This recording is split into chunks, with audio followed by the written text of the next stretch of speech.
SCP-6666, the demon Hector, and the dread Titania. As we continue to explore the SCP universe, we're uncovering more and more of the history of the anomalous world and its peoples. One big part of this history is collectively known as the Cactusverse, named after its creator, DJ Cactus, an expanding web of myths, curses, betrayals, and discoveries. Yeah, the piece we'll be discussing today answers a number of questions about the Cactusverse, but also serves to raise a number more. I won't quite say that knowledge of the other pieces of the canon, notably SCP-4812 and SCP-4840, are required to enjoy this one, but it certainly wouldn't hurt. With that said, let's strap ourselves in and begin. Alright, man. Let's go. SCP-6666 is listed as Thaumiel class, meaning that it assists in some way in the containment of other anomalies, although the specifics of this function won't become clear until much later. It's described as a colossal botanical entity located in the Amazon rainforest, comprised of a wide trunk and many thousands of arching branches reaching away from the center mass. It appears to be a form of a tree, with a trunk roughly 380 meters in diameter and a height of 9.2 kilometers. Jesus. Although it doesn't resemble any known species of tree, and it shows no signs of life at a cellular level. It's also notably inverted, meaning that it's hanging upside down in a massive subterranean cavern, 52 kilometers wide at its widest point, and 43 kilometers deep at its presumed deepest point. Oh, that's a cool idea. The cavern seems to have been formed naturally between 450 and 560 million years ago, and its walls are almost completely covered in the tree's roots, suggesting that at some point the roots grew downwards into the earth rather than up towards the surface. The whole floor of this massive cavern is covered in a thick fog, 200 meters thick, which continuously flows outward from a jagged opening in the side of the tree. The Foundation still has no idea what exactly the fog is composed of, but living creatures who breathe it in suffer a near immediate loss of neurological function, with long-term exposure leading to a shutdown of the central nervous system and death. Oh, so they just you breathe it in and you just kind of collapse? Dude, do you think then that the tree itself, let's say do you think it's a tree that's grown the wrong way? So if you go back, let's say a couple million years, it was a tree similar to this that grew just the other way upwards? This is cool, I like this. The oldest roots of the tree are stationary, but despite the fact that the tree seems to be entirely biologically inert, new growths continue to form, and are both mobile and hostile. Wait, what? These roots continue to appear above ground, attacking anything that comes near them and attempting to pull them down into the cavern. This effect can be mitigated by stopping all movement, but unless quickly rescued by a team brandishing incendiary weapons, it's likely that the large quantity of roots will simply suffocate the individual instead. The cavern is accessible via a large cylindrical shaft with a stairwell built into its side, although it ends just below the lip of the cavern ceiling in a way that indicates that it originally extended beyond that part, possibly as part of an extremely tall tower. Radar scans of the bottom of the cavern indicate that the majority of it is covered by a vast forest of tall trees, with the eastern side of the cavern containing an extensive network of ancient ruins, partially covered by the fog. Perhaps the most notable aspect of the tree is the gigantic, vaguely humanoid entity partially emerging from an opening in its side. The entity possesses 6 arms and 6 eyes, is believed to be roughly 23 meters in height, and has numerous scars and burns across its skin. It's like a titan. One of its arms is significantly larger than the rest, and is partially fused at the wrist with a large spear, roughly 18 meters long, which it seems to have used to open up the side of the tree. Is this demon Hector then? The entity has no ears, nose, or mouth, but is capable of vocalizing in a currently unknown language, and seems to be in a state of permanent torment due to the fog pouring out of the opening. It is capable of regenerating, however, allowing it to stay in its current position without succumbing to the fog. According to SCP-4840-A, Seth, this entity is the demon Hector, one of the 4 knights described in SCP-4812, along with Lancelot in SCP-4840, Lahire, SCP-2254, and a yet undiscovered 4th entity. All of these entities are potentially many millions of years old, if not older, possibly predating the existence of much of the Earth itself. Let's do a little bit of a recap then on these 4 knights. A long time ago, there was a kingdom known as the Sky Kings of Old Europe, led by the Great House of Apollyon, who descended directly from the first man, Adam al-Assem.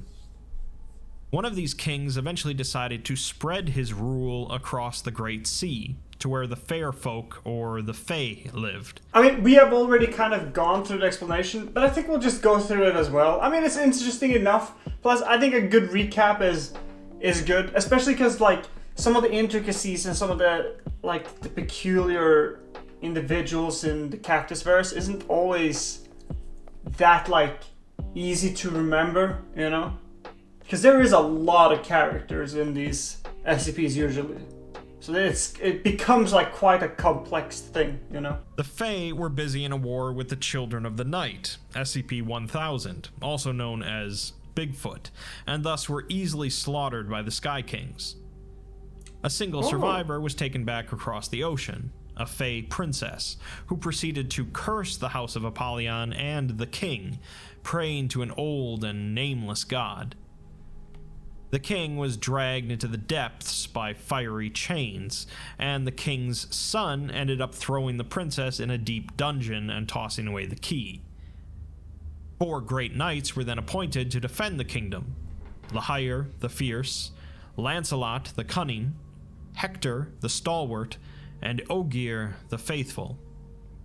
Unfortunately, the princess's curse unleashed 3 great horrors in the land, known as the 3 Profanities, which in turn corrupted the knights' hearts and caused them to betray the king.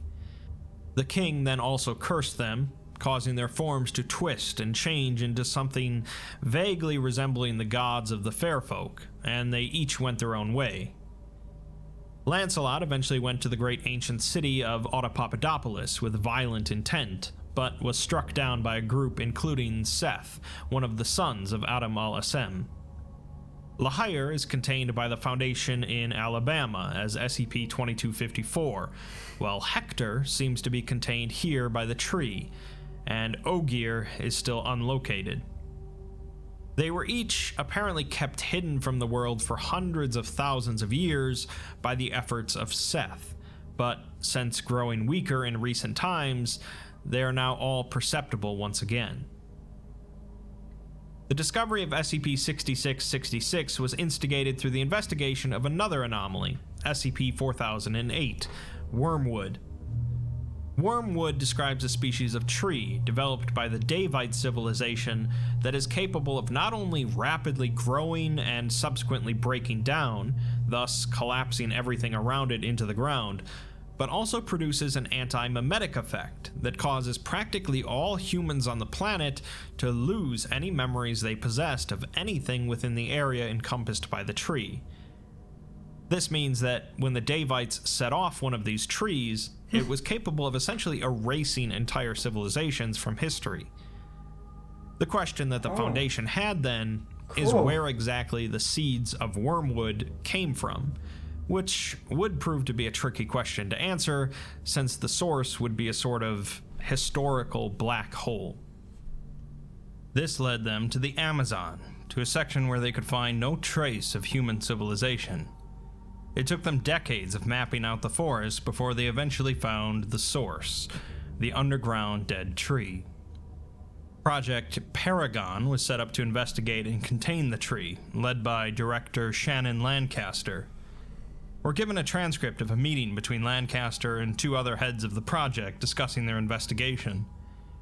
They're having to continue to modify their perimeter due to the rapid growth of new roots, necessitating the constant presence of fire teams to destroy them.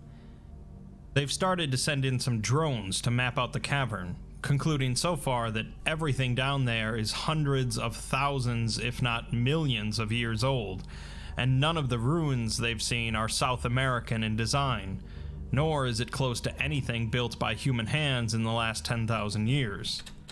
Wait, do you think then that the structures that they find there, like the towers and the staircase down into the SCP-6000, no, the SCP-6, fuck.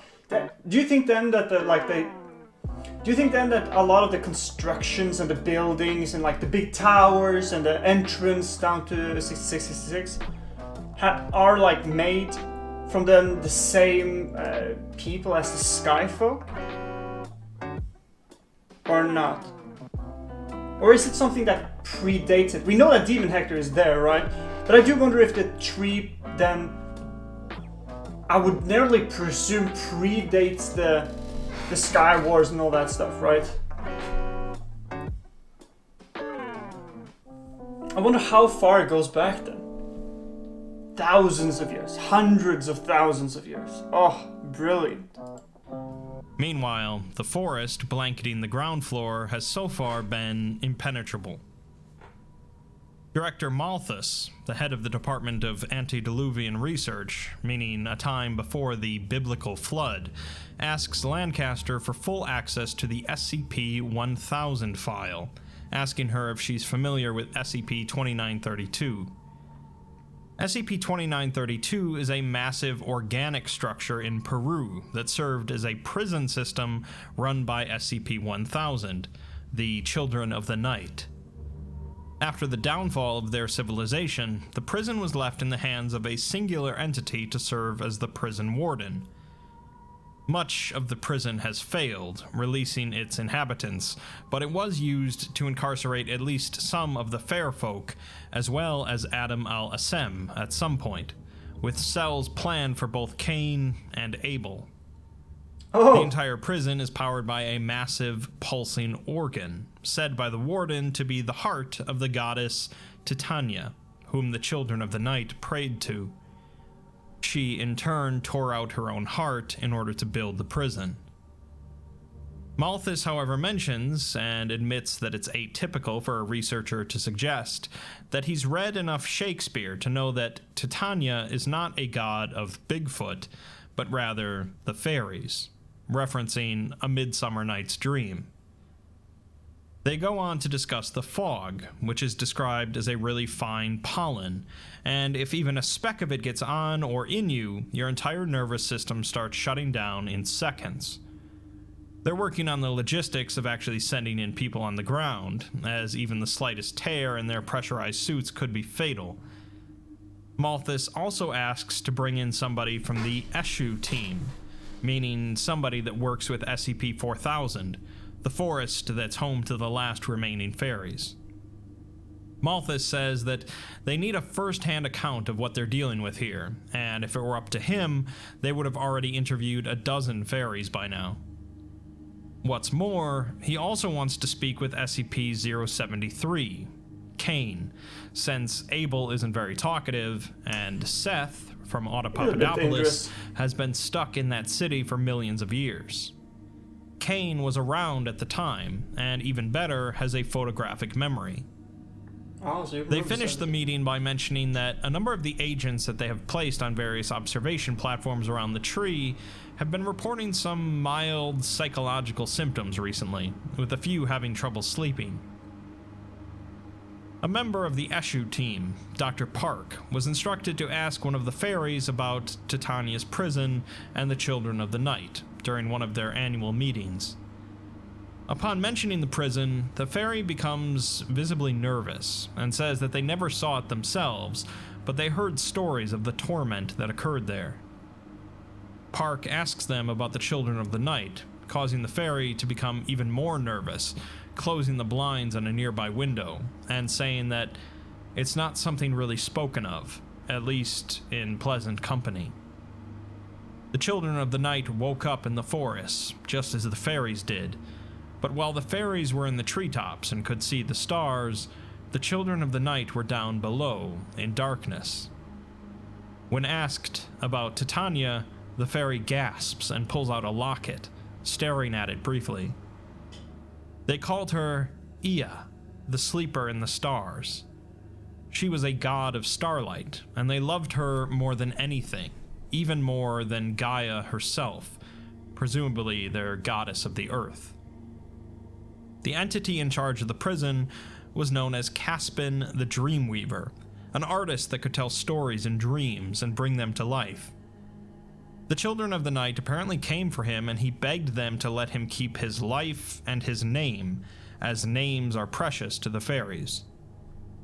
The fairy explains that the children of the night were curious creatures that sat under the darkness of the trees in wide circles and would hum sad little songs together, swaying in unison. The fairies, in their arrogance, saw them only as sad little ground dwellers, cleaning up scraps and slinking around in the darkness. It nearly sounds like they were like, how do I say it? Like they were oppressed nearly by biology in a sense, like, right?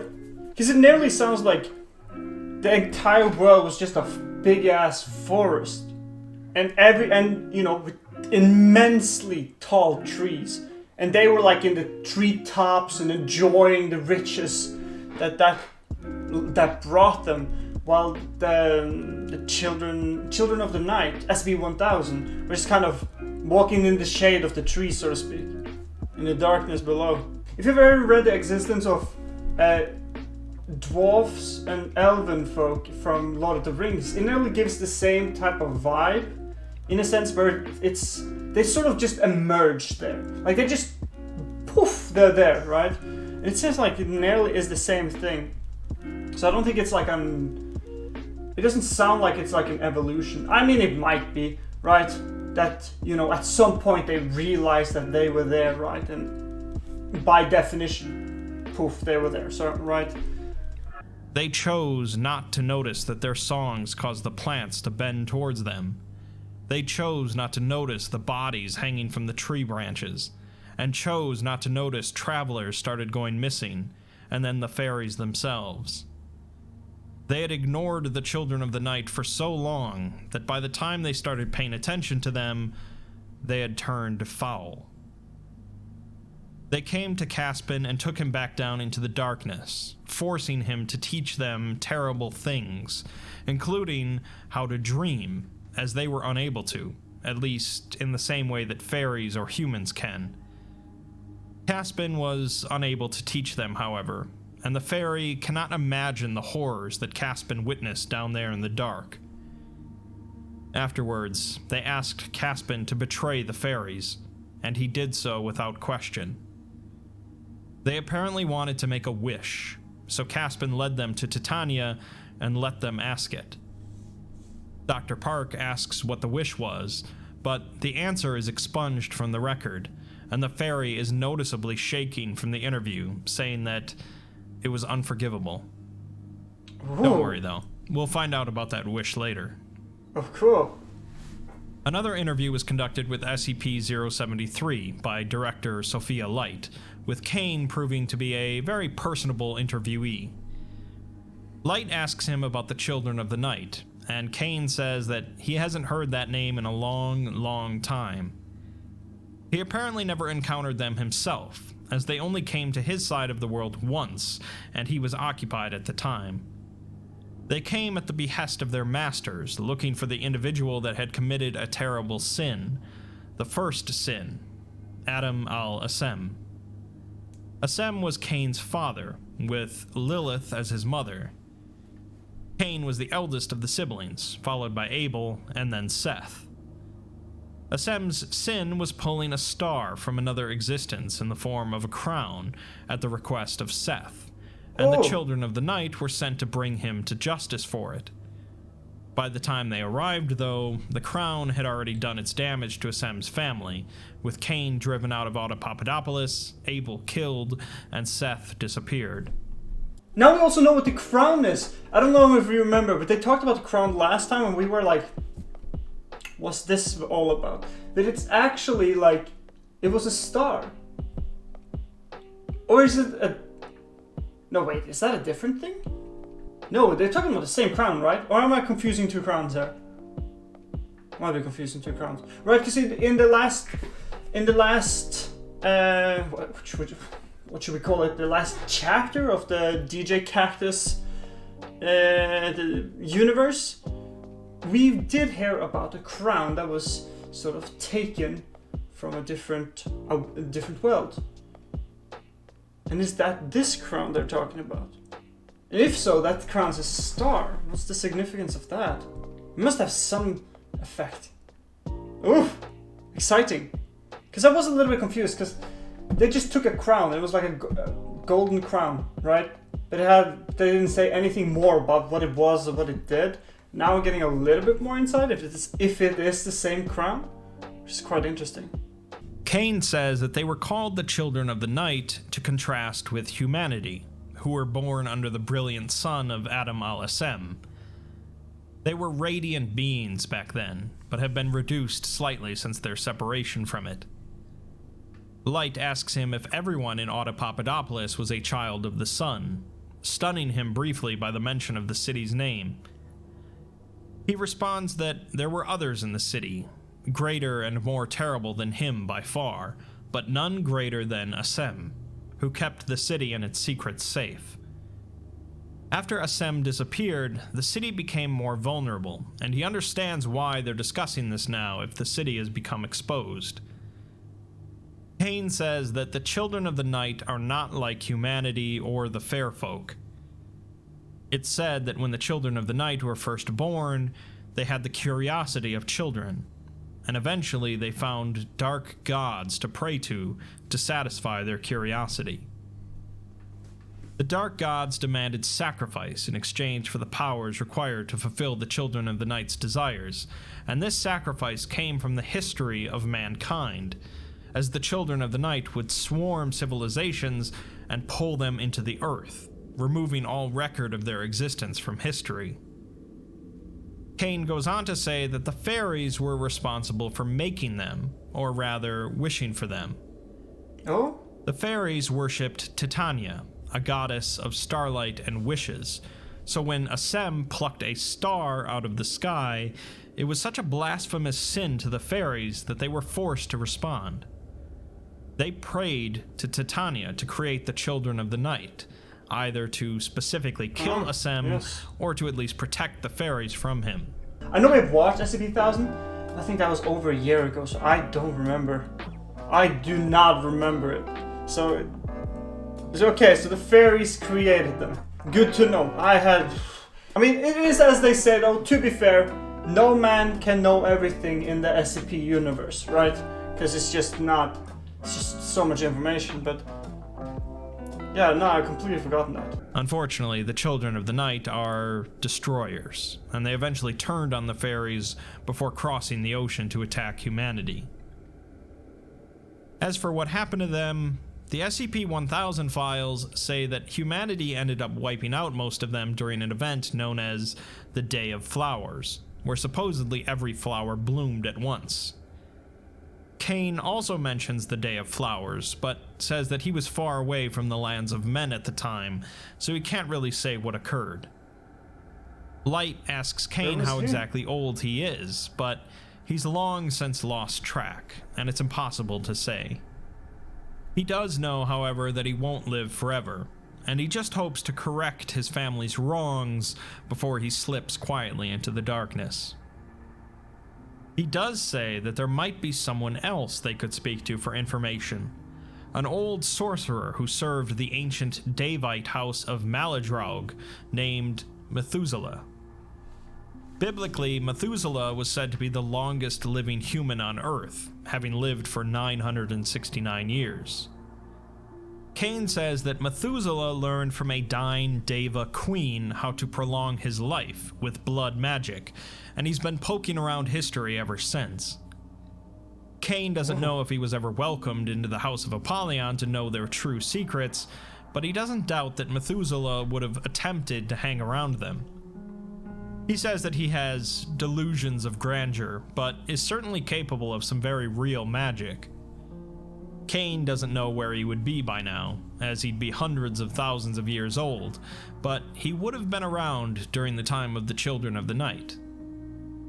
Since Cain has a photographic memory, Light shows him a picture of an individual, and he confirms that that is indeed Methuselah. They've already found him? Another wing of the site Cain is in. That's efficiency. They've already found him?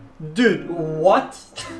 Could you imagine that being a conversation? Yeah, I remember this guy back 300,000 years. Methuselah or something? Oh yeah, does he look like this? Yeah, how did you... What? How did you know? Wait, what? They are on top of things, I hear. Holy, that's impressive. Light also asks if Abel could provide any info, but Cain just says that he is angry and would be uninterested in questions of history, even if he had been there to witness them, which he probably wasn't since he's been in his sarcophagus for a long, long time.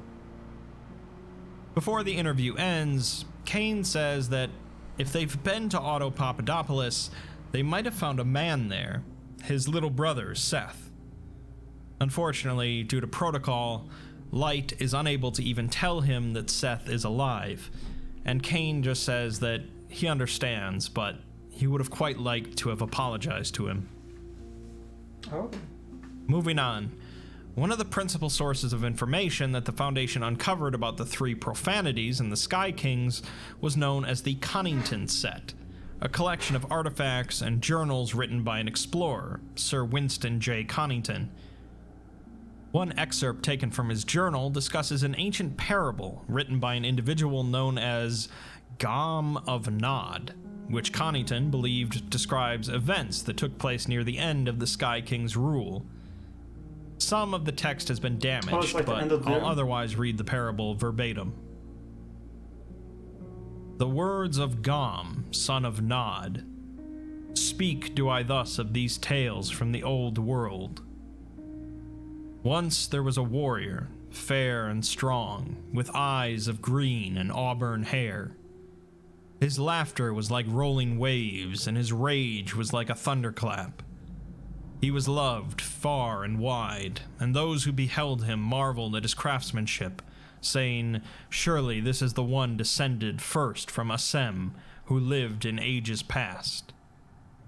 Beloved was he above all others, but more so by his king, the Lord of hosts and sovereign of the skies. In the king's time of greatest need, he called upon the warrior and his power, and the warrior answered by sword or until the king's enemies had been driven to dust or his In return for his service, the king offered his champion a single favor, saying thus, "For you, champion of champions, let my voice be clear. Heaven and earth are no boundary, nor life and death a barrier. Whatsoever you desire, it will be yours."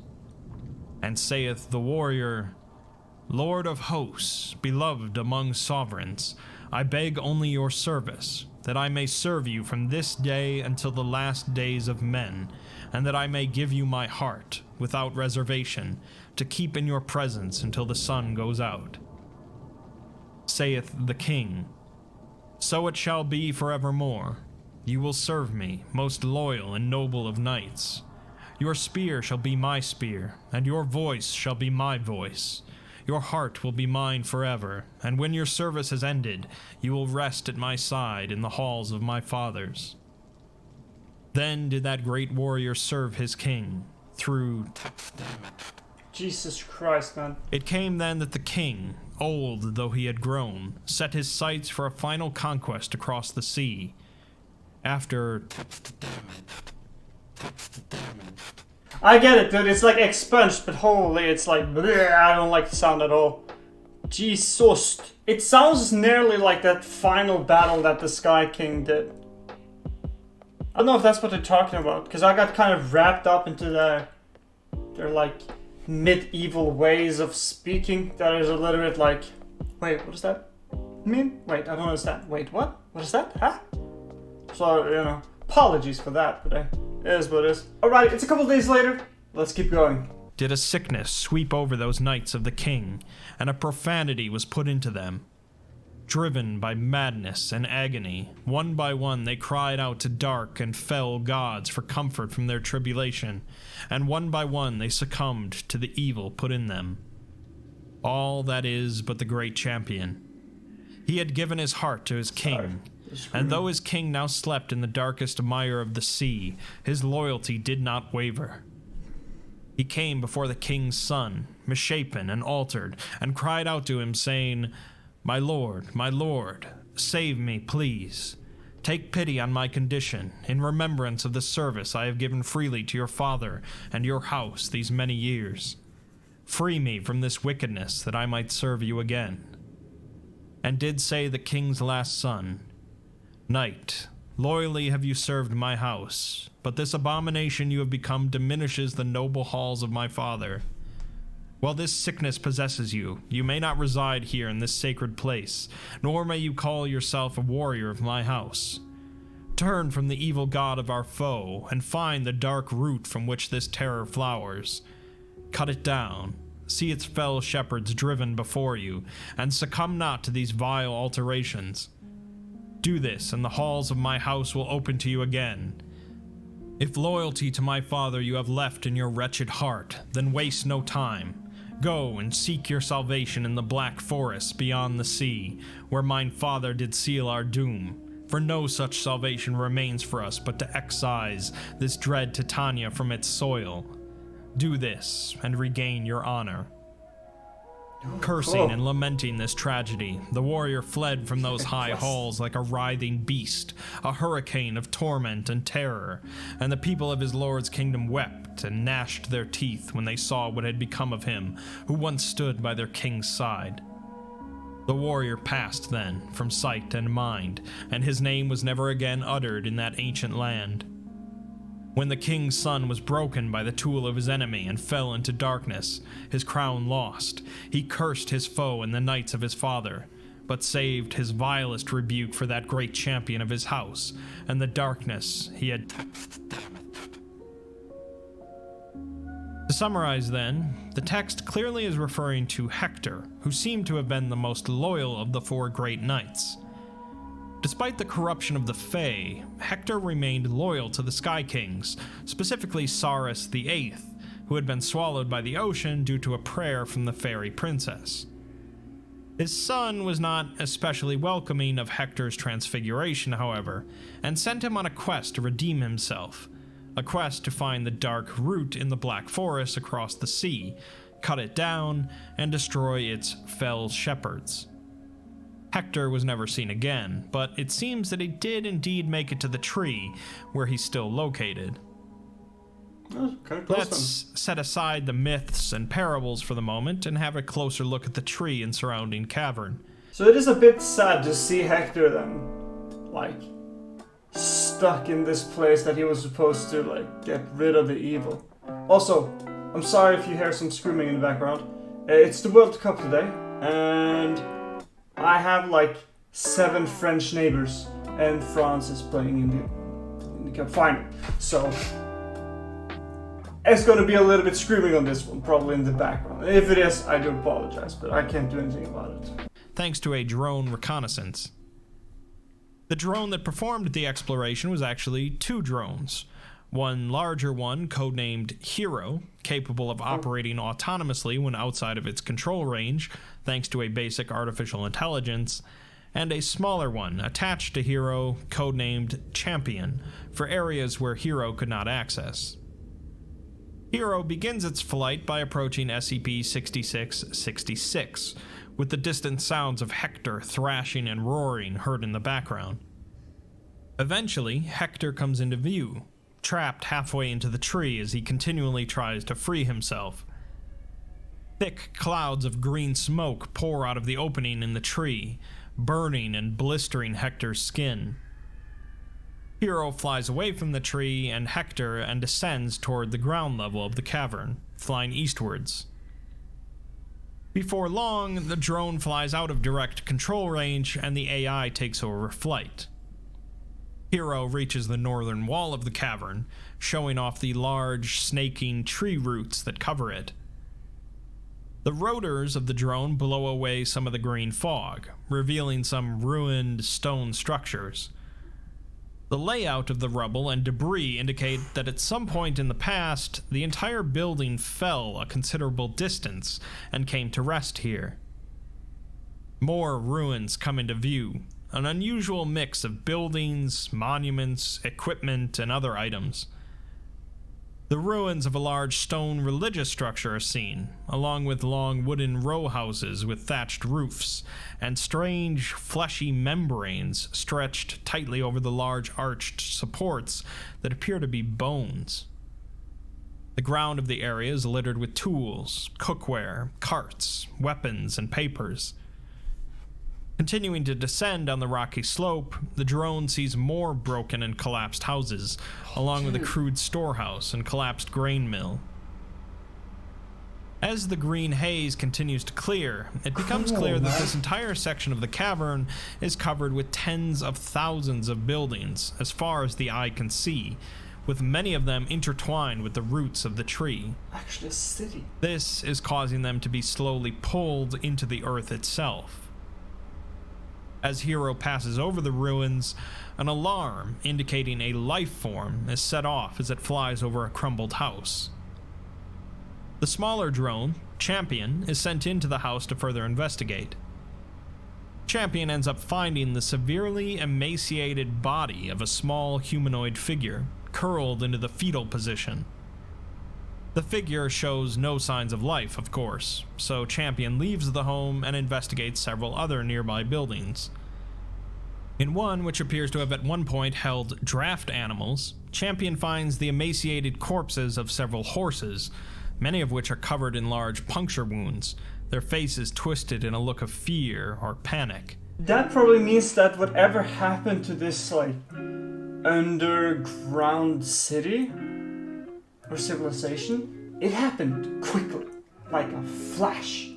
That's not what it sounds like, right? So something legitimately must have happened. I wonder if it's linked to Hector's arrival there. Where Hector started, like, chopping down the tree and that started killing everyone.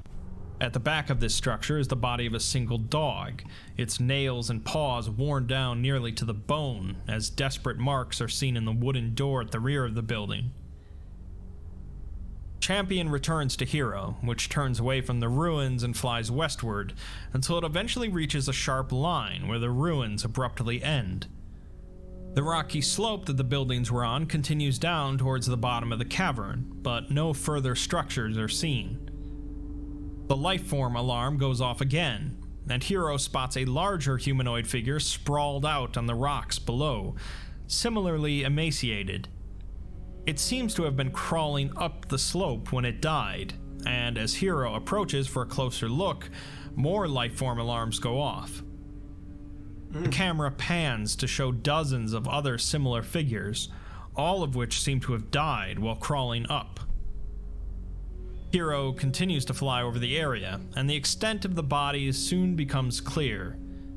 Hundreds of thousands of emaciated humanoid corpses are seen sprawled out across the slope, all of whom were apparently crawling away from something at the bottom of the slope.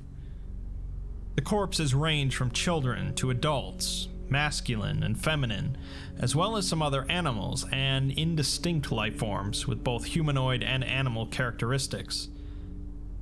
Hero continues to count the corpses from a distance, while Champion detaches to more closely investigate the bodies.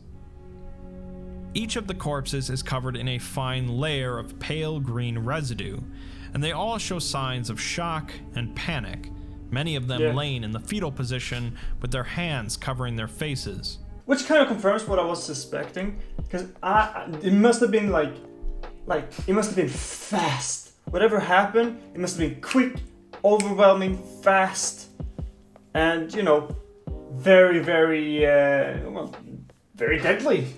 Hero had counted approximately 283,824 bodies in an area of less than a square kilometer, and it flies further down the slope, observing that the density of bodies continues to increase until it reaches the cavern floor, where the bodies thin out. Before long, Hero comes to the perimeter of the large, thick forest blanketing the cavern floor, too dense for it to enter. Champion instead heads forward into the forest, carefully, but after only 3 minutes, its instruments start to suddenly report failures. The drone now seems to be indicating that it is flying upside down at a rapid speed. While trying to correct this, Champion strikes a tree and falls to the ground, at which point a loud, high-pitched yowling sound is heard. Ooh. Champion begins to chime its recovery tone, which is picked up by Hero's microphone, but since Hero can't enter the forest, it doesn't do much good.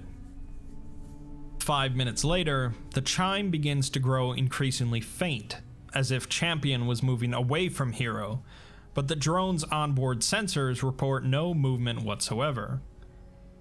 Eventually, the chime can no longer be heard at all, and finally, Hero decides to return to base without Champion. Another meeting is held, with Director Lancaster and Director Malthus involved, along with a large number of other Project Paragon members, Ethics Committee members, and 3 of the O5 Council members. Director Malthus introduces himself to everyone as the head of the Department of Antediluvian Research, who have made it their goal to catalog and identify as much of ancient history as they can before it's too far gone.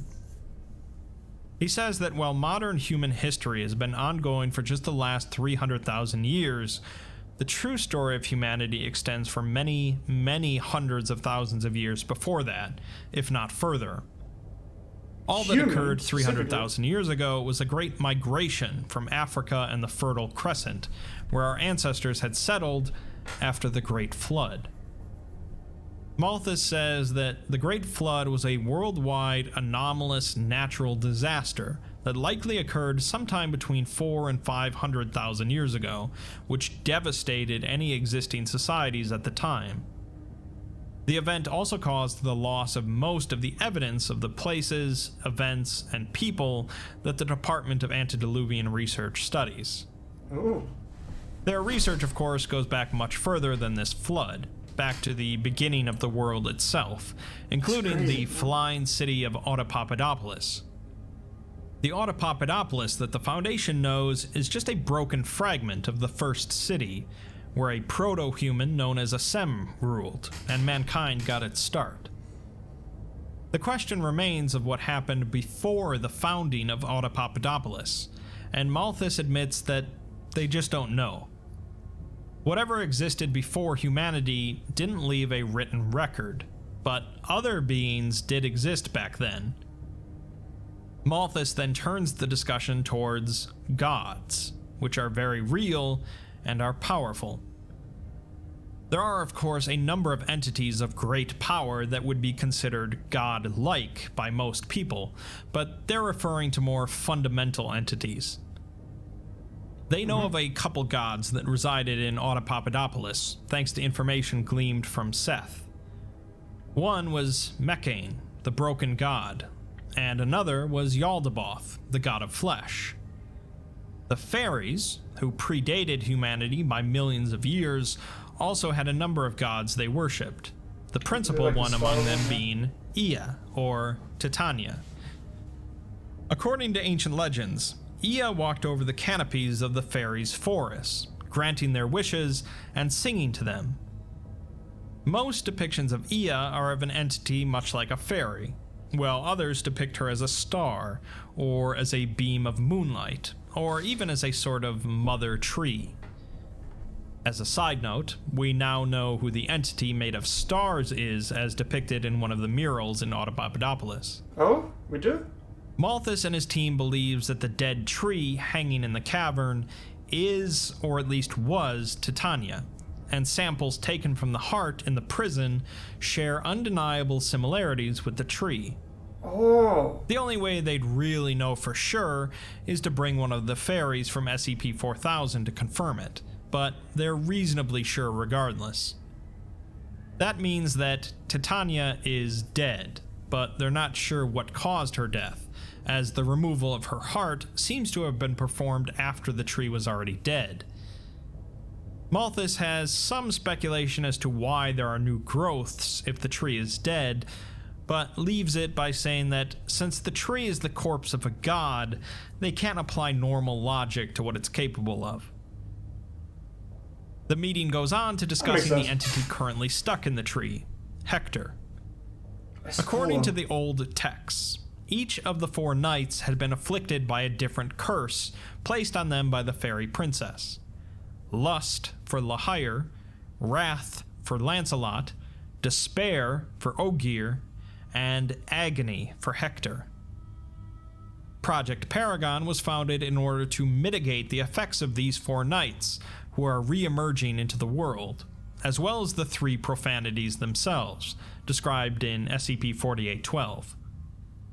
The Foundation believes that the entity that the Global Occult Coalition uncovered is the same Fey princess that was responsible for corrupting the Knights and the 3 great profanities, and there's a lot of trouble brewing now thanks to that. Malthus believes that the forest in the cavern contains ancient ruins that could be a potential treasure trove of information preserved by anomalous means that could be invaluable in Project Paragon's efforts. He proposes a manned expedition into the forest, led by Applied Task Force Het-1, Lance of Longinus. This obviously isn't an easy task, starting with the fact that the 35-kilometer trip down to the base of the cavern floor will take the team just over 6 hours. The return trip will take them just over 24 hours, however, due to needing to depressurize. The fog, of course, is the real issue, as even though their suits can filter it out, if any of it sticks onto their suits when they return, it could easily be deadly. They're going to combat the fog in 2 ways. One of them, of course, being the judicial application of flamethrowers as they go through the forest. The other, though, is a plan involving putting a temporary foam seal over the open gash in the side of the tree, where the fog is pouring out, applied via drones. They plan on spraying a high-density polyethylene foam across the gash, waiting 20 hours for the remaining fog to settle, and then proceeding through the forest. They don't believe that the seal will do any lasting harm to 6666, and it will break down itself after 5 weeks. They don't really expect Hector to give them much trouble while spraying, but they have sedatives and cable binders planned if he tries to interfere. What could possibly go wrong? Before we get to that, though, we're given a staff psychology report for the personnel stationed around the tree. The psychology complaints began with more mundane things, such as fear of heights or unhappiness about an extended work assignment, but before long, some more curious things began. Personnel began reporting feelings of being watched while in the cavern, feelings of despair, and more commonly, vivid, unsettling dreams. Noticeably, many of these dreams involved a monster with 6 eyes, killing and or consuming the personnel or their loved ones. One of them specifically reported on a dream in which they are trapped in a hole while a monster with 6 eyes devours their mother. These nightmares are, of course, not coincidental, as we'll later see. Operation Cauterize then commences, in which 3 large drones are equipped with massive canisters of high-density spray foam and sent out towards the tree. They begin spraying the opening in the side of the tree with the foam, and before long, Hector begins following the drones with his eyes. As the foam starts to set, Hector attempts to pull it away from his body, forcing the drones to fire some tranquilizer darts into Hector's chest. In return, Hector destroys one of the drones with his spear, and the other two retreat to a safe distance as Hector continues to try to remove the foam. Cable binders are then fired from a nearby Foundation tower, pinning Hector to the tree. It takes multiple cables to keep him down, but eventually the drones are allowed to continue spraying the foam while Hector vocalizes loudly. Once the drones are finished and the foam sets, no more fog can be seen leaking out of the tree. Earlier, Cain mentioned an ancient sorcerer known as Methuselah, whom the Foundation apparently had contained. As it turns out, Methuselah is none other than SCP-343. Oh, really? With the rather grandiose nickname of God. Dude, absolutely blasted by Cain. Holy. Dude, SCP-343 has been like a VTuber, you know what I mean? Trying to hide his true identity. Dr. Clef was sent in to interview Methuselah about the situation, due to Clef. his natural resistance against anomalous alteration. Clef says that he knows Methuselah's age now, which is not as ageless as the universe as 343 claims, and that he's really Methuselah the Arcanist, the royal vizier of the House of Maladroug. This revelation shocks 343, and Clef says that Cain told them the info, and that if he'd known Methuselah was here, he would have warned the Foundation long ago. 343 admits that the info is true, even though he hasn't gone by that name in a long, long time. He's annoyed that Cain even knew who he was, as he worked very hard to try and keep his distance from Cain and his family. Methuselah agrees to provide some information, but he says that even his great mind is not infallible, and he doesn't have a photographic memory like Cain does. He says that he was born a long, long time ago, in a place that has not existed since the seas rose, and the world was a more magical place back then. His name was Matthew. His mother's name was Mira, but he doesn't remember his father's name, a royal official for the king in the Valley Ulem. He says that the Sky Kings styled themselves the mightiest and most ancient kingdom of men, and people would tell stories about how King Apollyon had stolen some great treasure from the court of the gods, and it gave him dominion over the kingdoms. It's clear that Methuselah is not as rich a source of information on the era as Cain or Seth. He goes on to say that there was some sort of military campaign where Apollyon called young men to serve in his armies, and all of the great houses would have to answer. Well, to be fair, Cain has, like he said, a photographic memory. It's a bit difficult to compete with that in any fathomable way. Especially over, like, thousands of years, right? I think SCP-343 gets a pass on that one, I'm not gonna lie. It does make me wonder, though, if SCP-343 was more like although of noble birth, he was more like an average citizen. I wonder how many people from the Sky Kingdom that had, like, unique abilities, you know? Maybe we'll find out if Hector has some, like, beyond the distortion of his body. Like, were everyone magical back then? Like, everybody had their own gift, like some My Heroes Academia kind of thing? And then the king died, followed by his son. He also recalls the parable about the 4 knights, 3 of which betrayed the king, and 1 that went to his doom trying to please him, Hector. Methuselah says that he doesn't really know what happened to the Sky King, but one day messages from them stopped coming, and the next day there was smoke over the mountains of Apollyon. Later, they'd hear bits and pieces from travelers, talking about a monster with many faces, and a creature that killed any who looked at it, speaking of 2 of the 3 great profanities. Oh, Methuselah does recall a memory of when he was a boy, seeing a demon the size of a mountain with 6 eyes, crashing and screaming and dragging its way to the north, away from the sea, but he doesn't know anymore. I remember the profanity then. Clef changes the topic to the Children of the Night, which causes Methuselah to once again be shocked, and he says that he's forgotten a lot of things in his life, but he'll never forget them. He was a young wizard at the time, no more than 60 or 70, and he had left Ulem after his mother passed to go into the desert and study with a Davite sorcerer.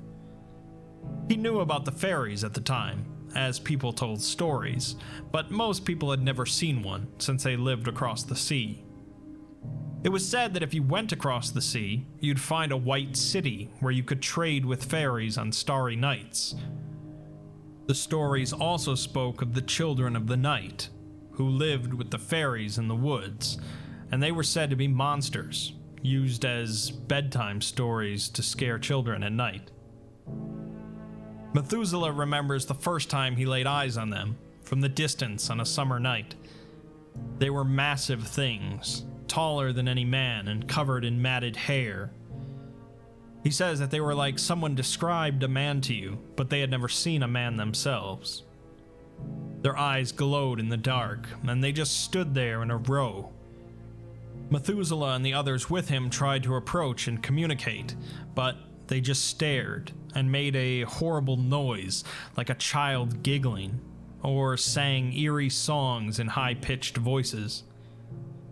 Methuselah's master, the High Magistrate, who he says was an extremely powerful figure, went out to them to disperse them.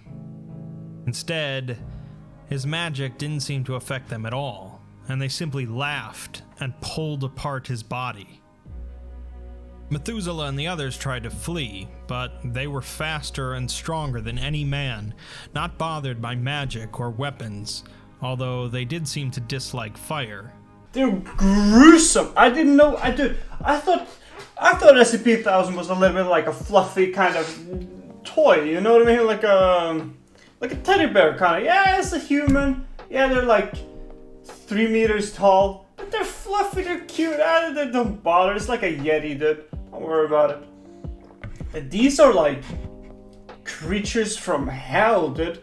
Could you imagine something as airy as like children's? Dude, imagine you walking through a park at night, you know? It's night, you don't see shit, and then you start seeing like glowing eyes, like a row of them, right? And they start giggling in like a childish high pitch, right?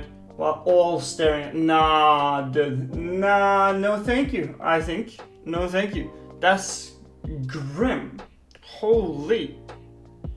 The Children of the Night rounded them all up and bound them in black chains, dragging them back to their ships along the ground.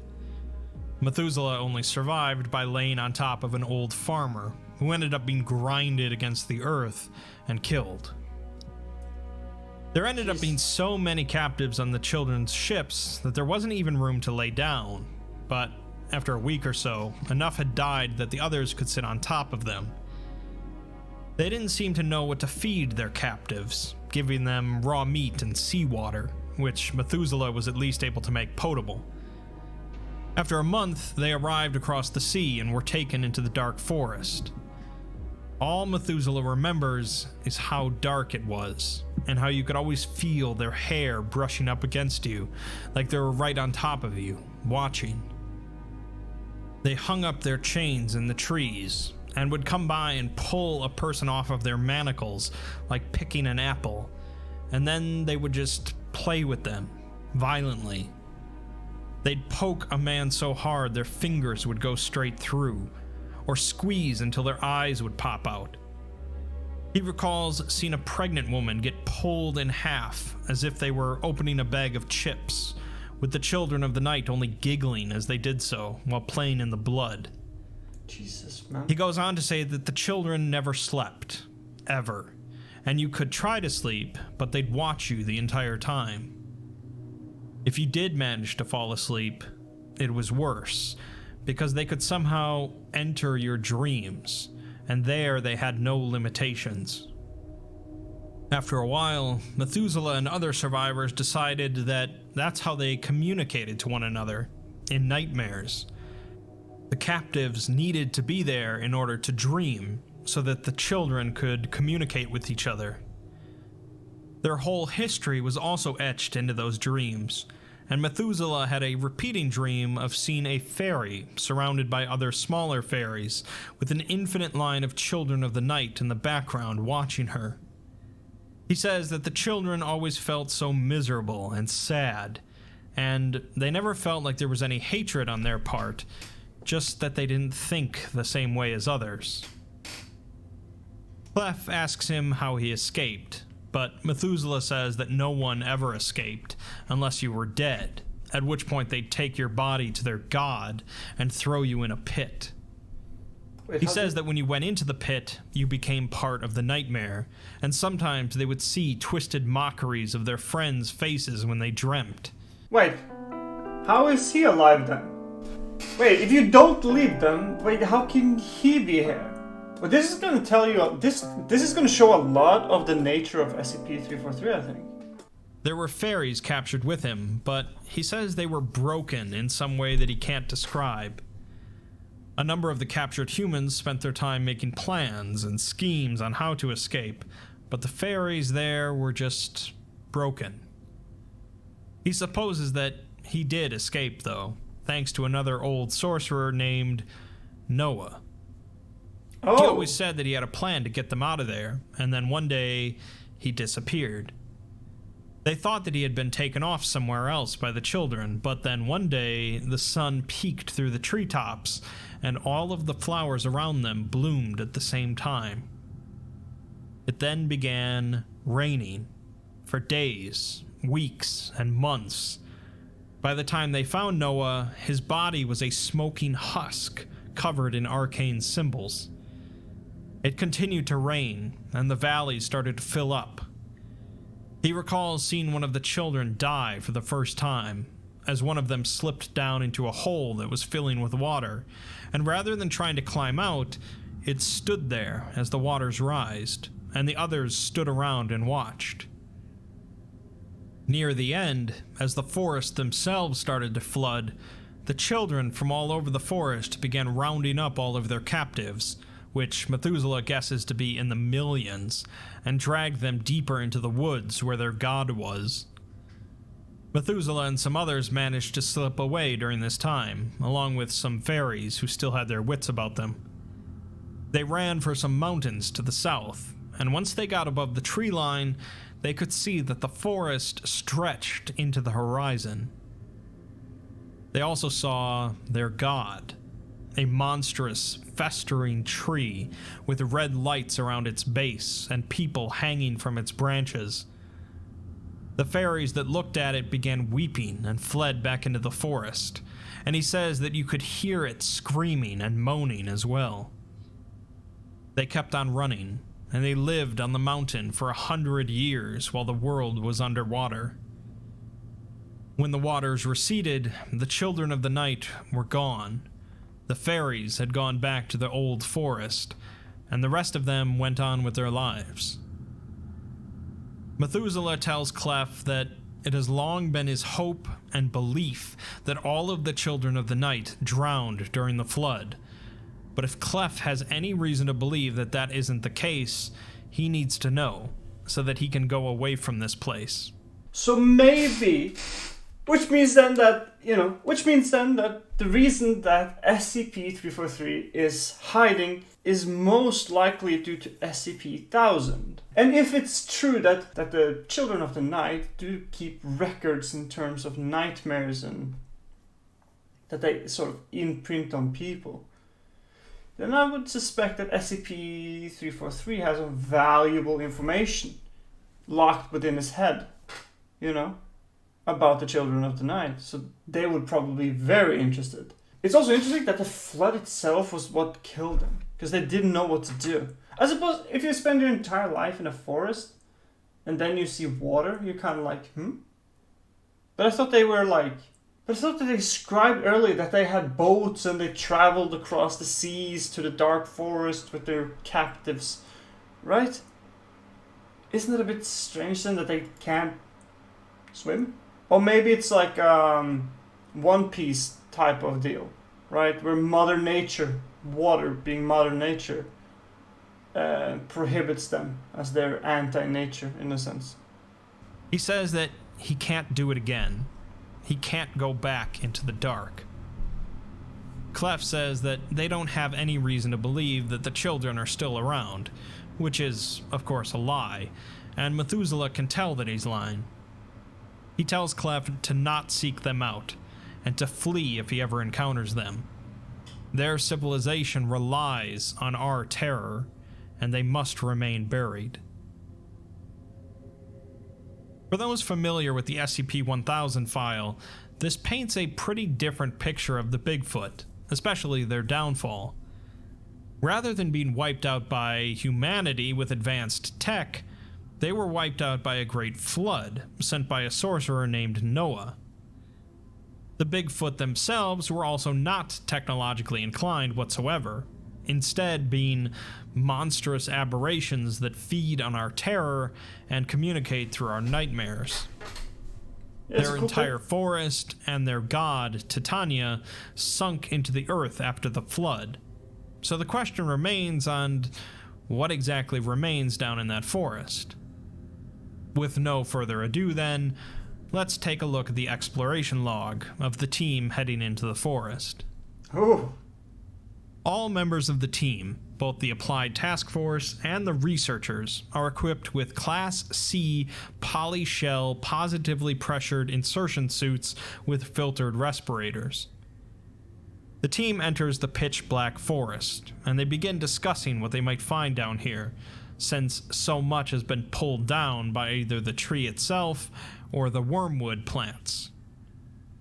One of the researchers on the team was also on the wormwood team, and says that the ancient Davites learned about the Children of the Night, and how Titania could pull civilizations into the ground. They came across the sea to this forest, and after the sacrifice of 100,000 Deva, they managed to grab some seeds. The seeds themselves only originally pulled things into the ground, but they enchanted them with some sorcery to also make people forget the things ever existed. One of the team asks why the Children of the Night were so intent on dragging stuff down here, and a researcher says that if the children were created to kill the first man, maybe they didn't know how to do anything else. The team continues through the forest for a few hours before coming across a tree in a small clearing, with a small, emaciated humanoid figure impaled on one of its branches. It has long, pointed ear tips, large eye sockets, and silver hair, and in a pouch on its back it was carrying a small bundle of sticks and leaves in the shape of a doll. The team continues on, but the control members observing them have lost the team's location due to some technical issues. They set up camp while waiting to see if the issues get sorted out. They wait several hours before setting up shifts and falling asleep. They're woken suddenly by one of the doctors screaming, before calming down and explaining that he had an extremely vivid dream. In the dream, he was walking down a path into the woods, and he saw the fairy they passed on the tree, as well as another in a ditch near it. The forest was lit up like daytime, but everything was a horrible red color, and he continued walking until coming to a hole where he heard someone's voice saying, "The devil is 20 miles down, but what's deeper?" He looked over the edge of the hole, and then he was suddenly falling before he woke up. Control is briefed about the dream, and they inform the team that these psychological issues will become more prevalent the closer they get to the center of the forest. The team packs up and continues further into the forest for another couple hours before coming across a large tree with a spiral staircase emerging from the trunk and winding upwards. Above them, they see a number of strange, twisting structures formed from the wood and limbs of the trees in the shapes of the ruined buildings outside of the forest.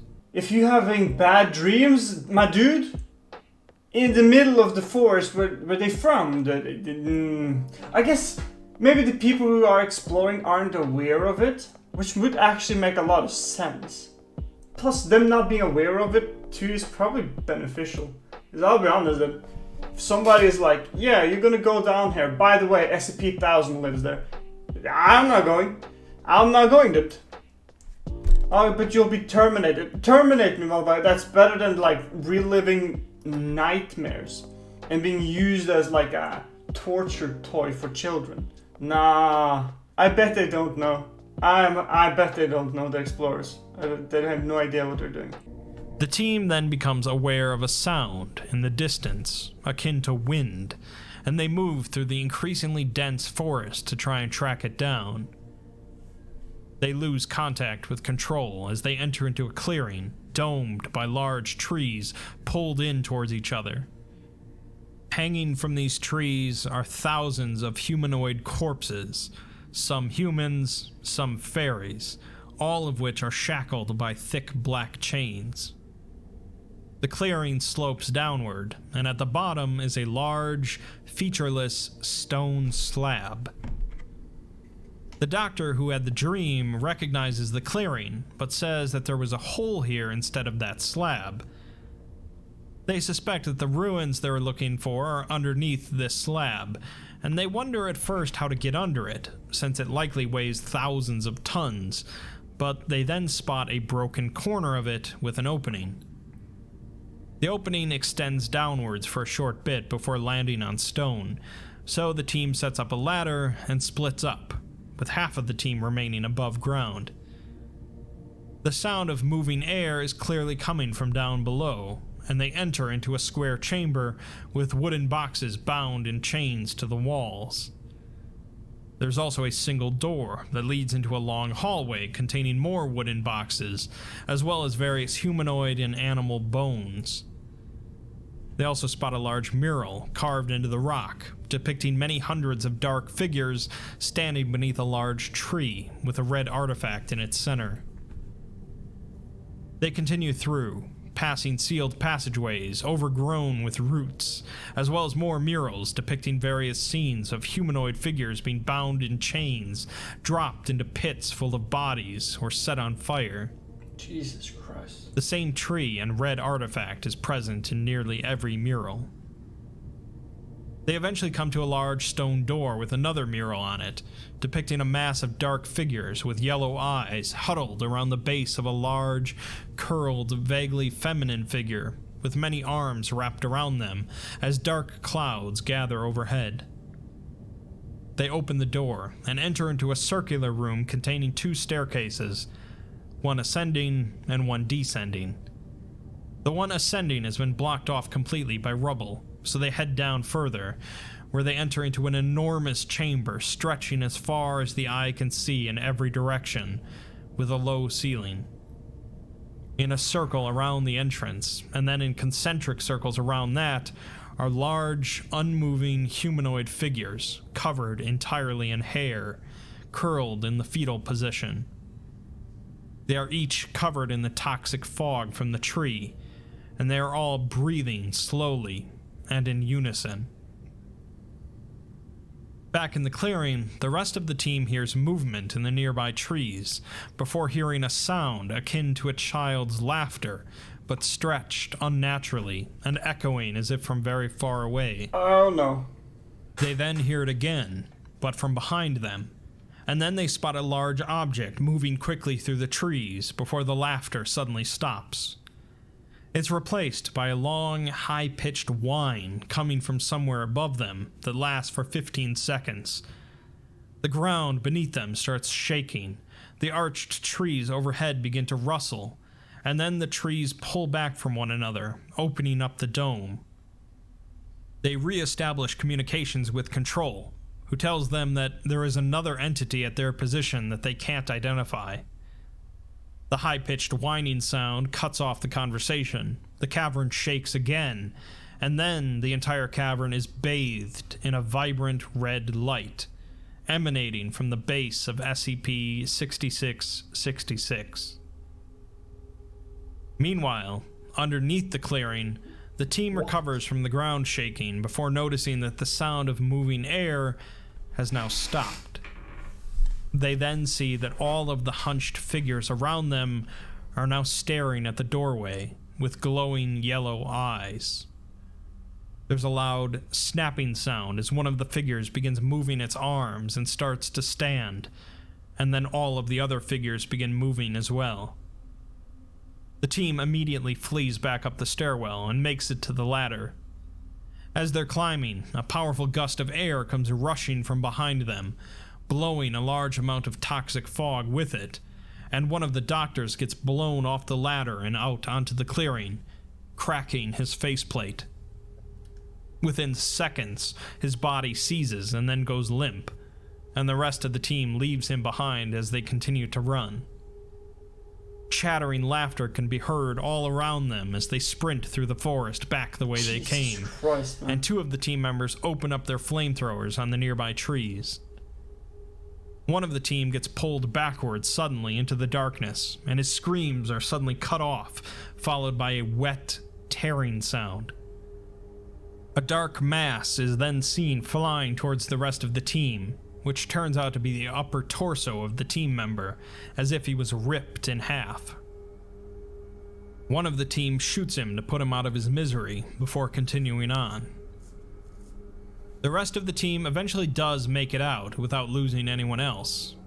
Oh. As it turned out, the doctor whose faceplate cracked started transmitting audio and video an hour after the rest got out. He's heard coughing violently before rolling onto his back, and he sees Titania glowing with a bright red light above him. Wait, he's alive? I thought the fog killed people instantly. But it does look like Titania is like keeping the children of the night kind of at bay that as well. I just woke up and I started recording because I wanted to get it done, so I'm a little bit tired. His suit managed to repressurize, and the effects of the fog wore off due to being so brief, so he stands up. He hears the same stretched sound of laughter as he steps out of the clearing into the forest, so he decides to turn back. As he turns, his audio and video equipment begin to act erratically, but it picks up several distorted frames of a tall figure standing in a gap between two trees, illuminated by the red light of 6666. Oh. The camera then shuts off entirely, and we're left with just his audio as he quickly walks through the forest. A laugh is heard from immediately behind him, and 6666 lets out a powerful low droning sound multiple times before his audio shuts off as well. Jesus. Truth be told, the Foundation has had far worse exploration attempts than that, since most of the team survived, although they didn't really accomplish their objective. While they were in there, the root growth of 6666 above ground began to rapidly expand, and the tree itself began emitting red light from seams in its trunk. Spherical, glowing sacs also began appearing across its entire limb system. Meanwhile, Hector began pulling against his bindings, eventually snapping the cables in half, at which point he began vocalizing. Audio recordings of the event show Hector speaking in an unknown tongue, but those in the cavern at the time report hearing him speak in their native tongue. Luckily, someone made the good choice of transcribing Hector's words for us, which read, "Hear me. Hear me. I am Hector, son of Holos, the screaming lance of the northern sky, last son of old Europe, servant eternally to the Sky King Saurus von Apollyon, Lord Dominion of the world of men, inheritor of Asem's iron crown. Hear me, dread Titania. Hear me now and tremble. Tremble now as you did all those many years ago, when I crossed the rising sea to find you. Tremble now as you did when I drove my lance into your bleeding chest, and tremble now as you did when I learned you had already betrayed your purpose. I struck you down, demon of yore. I wrenched open your body and broke you. You have betrayed your masters, dread Titania, but you will not betray me." So it is Hector who killed her. He did manage to slay that evil, as they say. Although I don't know if Titania was the particularly evil, but that, yeah, he did it. He did it, actually. I will have your obedience. You will honor my wish and pour your poison into this grave. You will smother the corpse city of your interlopers and bury them. You will do this, demon, because I have demanded it of you. I am Hector, the divine fire of my lord's perfect will. Answer to me now, dread Titania. Hear me and tremble. Immediately after speaking, Hector began furiously attacking the seal on the tree's opening, as well as the tree itself. He eventually managed to pull out 3 of his remaining arms and use them to widen the opening in the tree with a great cracking sound. This caused a thick, dense cloud of the toxic fog to continue spewing out of the tree and into the cavern, at which point the red lights from the tree dimmed and faded away. Hector continued to attack the tree for an additional 6 hours before finally stopping. What happened is that Hector originally made it to the tree and to the home of the remaining children of the night. He tore a hole in the side of the tree, which caused it to start leaking out this poison all over the children. Unlike humans, this fog didn't kill the children, but it does keep them perpetually in place. So when the Foundation came along and plugged up the hole, it didn't take long for the children to shrug off the effects. Fortunately, Hector was still there, and managed to fix the Foundation's foolish mistake, recontaining the children and Titania. This is why the whole thing is listed as Thaumiel, as the Foundation is now dependent on Titania's poison in order to keep the horrific children of the night from re-emerging into the world. The last thing we're given is a classified file written by 05-1, which addresses the differences between the information gathered here and the information contained in the SCP-1000 file. Obviously, we as readers generally take differences like this to be in the nature of the flexible canon of the SCP universe, but this one decides to talk about it. Okay. Apparently, the SCP-1000 file was originally written by Tilda Moose in 1956, and it predates the first recorded Bigfoot sighting by 2 years. Also, Tilda Moose did not work for the Foundation in 1956, nor was she even alive at the time. 05-1 then points to a specific section at the end of that file, in which the children apparently sent a message to the Foundation reading, "We forgive you. Given choice for now, not forever. Let us back in." They ask, who do we know would want these creatures to be let back in, knowing all we know at this point? They tell the person reading this to think about it for a while and then come talk to them. Lancaster is working on the 4th night currently, and then they'll have to decide if they want to go down to the 7th floor to talk to him. Nope. Hey, application declined. Sorry, sir. You ain't returning to this game. No, we're not. No. Let us in again. How about a resounding no, ever. Never, ever, ever. Jesus. The 7th floor they're referring to seems to be the 7th floor of SCP-3790, the Department of Abnormalities. 3790 contains a number of very unique and curious objects, including wormwood seeds and Apollyon's crown.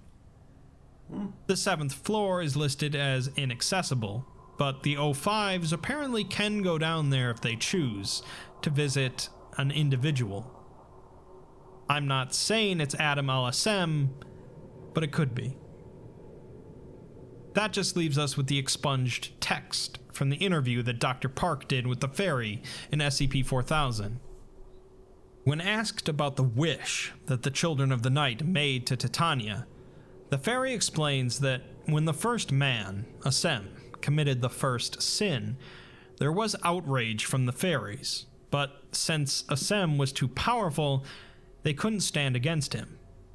Instead, they prayed to Titania to give them the power to destroy him, which she did by creating the Children of the Night. The fairies hated the children from the moment they first emerged because they were like humans, although whether they mean by their form or their mentality is unclear. The fairies needed the children though, so they sent them across the sea to bring Assem to justice. The children did as they were demanded, with Assem's kingdom falling to ruin, but the fairies still hated them regardless.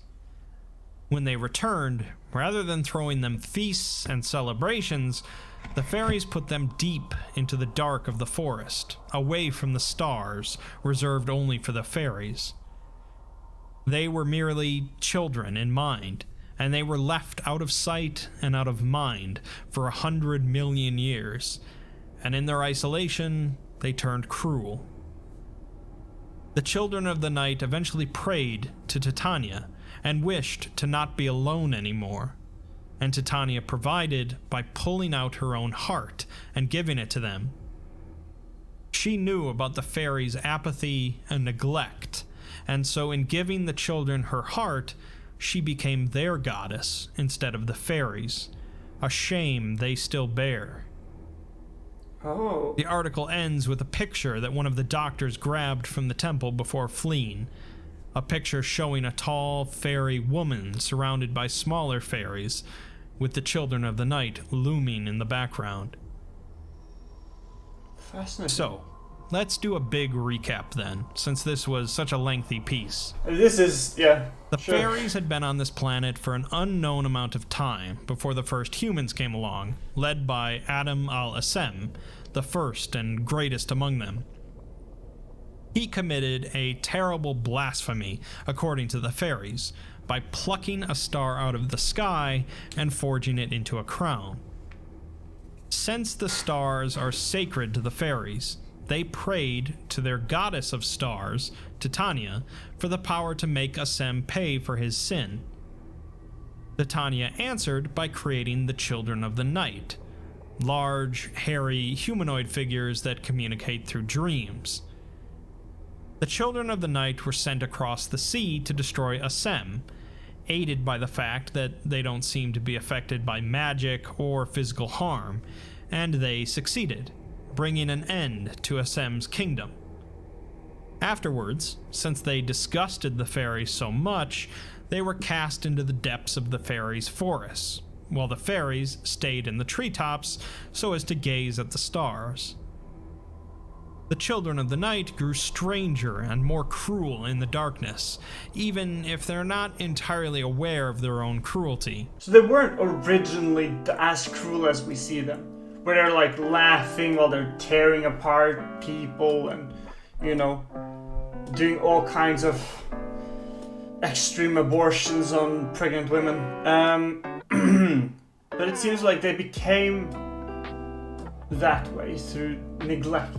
It also showed a picture of the fairies, and I had no idea that the fairies were like fairies. I thought the fairies were like grotesque monsters too. They looked more like Lord of the Rings elves, to be honest with you. So that was also a bit surprising. They were aware of their creator and prayed to Titania to make them not so alone anymore. In response, Titania tore out her own heart, which they eventually used to create a massive prison, SCP-6932, which contained Assem, at least for some time. It's possible, although unclear, that this event also caused Titania to become rooted to the earth in the form of a massive tree, which the Children of the Night continued to worship by tossing bodies to it. The Children of the Night began spreading across the globe, capturing both fairies and humans and dragging them back to the forest, both to play with and sacrifice, but also to use for communication, since they could only communicate through dreams, and they were not given the capability to dream themselves. This eventually led to their downfall, thanks to a powerful sorcerer they captured named Noah, who used his magic to summon an apocalyptic flood. In the aftermath, the Children of the Night were gone, the fairies reclaimed the forest, and humanity continued to spread. Eventually, a descendant of Assem decided to conquer the fairies across the sea, leading to the capture of a fairy princess. The princess proceeded to dish out a fair number of curses, one of which cursed a knight named Hector, the most loyal of the Sky King's knights. Despite his horrible curse, he wished to still serve the Sky Kings, so he was sent across the sea to where the goddess Titania was located, underground. The specifics of how the Sky Kings knew of Titania's existence is unclear, but these are pretty ancient events. Hector made his way to the tree, also locating the remaining children of the night. He didn't manage to destroy them all, instead cutting open the side of the tree and releasing a deadly fog, which traps the children in the cavern. He's also perpetually stuck there as well, left to be tormented by the fog spilling out. Obviously, this piece answers a whole slew of questions about the expanding Cactus verse, but there's still larger issues at hand. The fairy princess and the 3 great profanities are the real threats on the table, and the last of the 4 knights, Ogier, is a big question mark. It's good that Hector is essentially on the Foundation's side, as the children of the night sound like they'd be a pretty big problem if left loose. There's also the question of who exactly 05-1 believes is trying to free the children, and who is on the 7th floor of the Department of Abnormalities. The plot's definitely getting thicker with the Cactus verse, and that's either a thing you're interested in or not. Yeah. SCP-6666 is certainly an interesting enough piece on its own, but to really appreciate it requires a lot of knowledge of other pieces of the SCP universe. For those of us that are fans, though, it's an incredible mashup of science fiction and fantasy, and it's just heating up. Yeah, no, that was exceedingly exciting, if you will. So far, I've actually been really enjoying the Cactus verse. I think it's interesting. Although I will admit, I do think I like more when it's like not an hour and 20 minutes long, and also requires you to know like 300 other SCPs. You know, I spent so much time just thinking about, okay, wait, what was that again? Oh yeah, do you remember that? You watched that 2 years ago. Do you remember that? And it's just like, oh god. That's a pretty good SCP. I'm not gonna lie. I like the Cactus verse, dude. Next SCP up, I don't know. Actually, to be honest with you, I have no idea what we're gonna watch next. We'll figure it out. Leave a like and subscribe. Alright, thank you for watching, and I'll see you in the next one. Peace!